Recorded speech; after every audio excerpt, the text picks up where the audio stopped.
जब हनुमान जी लंका में जा रहे हैं, लंका को ढूंढने के लिए, तो मैनाक पर्वत बीच में आता है कि आप विश्राम कर लीजिए, लंबी छलांग है, थक गए होंगे।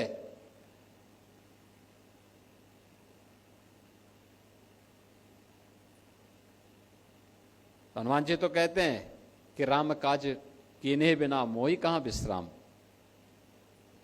मैं राम काज किए बगैर मुझे विश्राम कहां से है।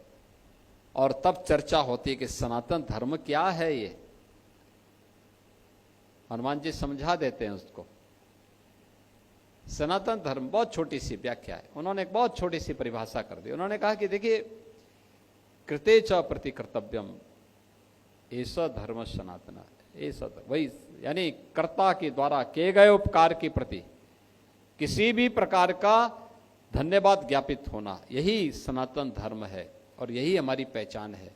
आज हम गौ की पूजा करते हैं इसलिए क्योंकि गौ हमारी संस्कृति, हमारी भारतीय सनातन धर्म की प्रतीक है।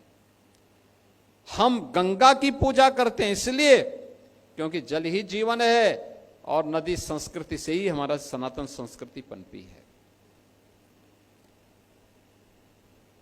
भगवान राम, भगवान कृष्ण, भगवान विश्वनाथ, मां गंगा, मां यमुना, मां सरयू, इन सब की पूजा हम इसलिए करते हैं क्योंकि हमारे प्रतीक हैं। हर सनातन धर्मावलंबी जीवन के रहस्य को सनातन धर्मावलंबी से बढ़कर के कोई दुनिया के अंदर नहीं समझा। कोई मत, कोई मजहब, कोई संप्रदाय जीवन के रहस्य को नहीं समझ पाया सिवाय सनातन धर्मावलंबी के।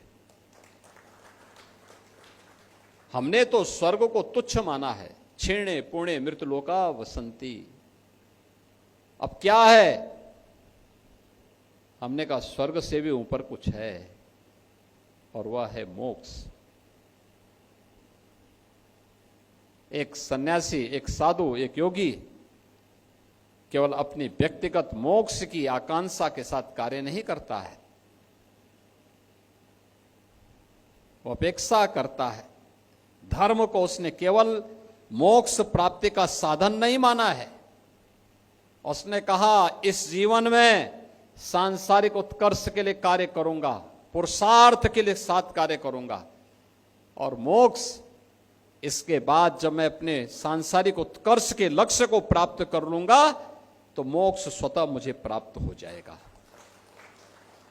एक केवल भारत का ही सन्यासी कह सकता है, एक सनातन धर्मावलंबी ही कह सकता है। और इसीलिए यही भाव इन पूज्य संतों का था, जिन भावों के साथ आज हम यहां पर जुड़ने के लिए आए हैं।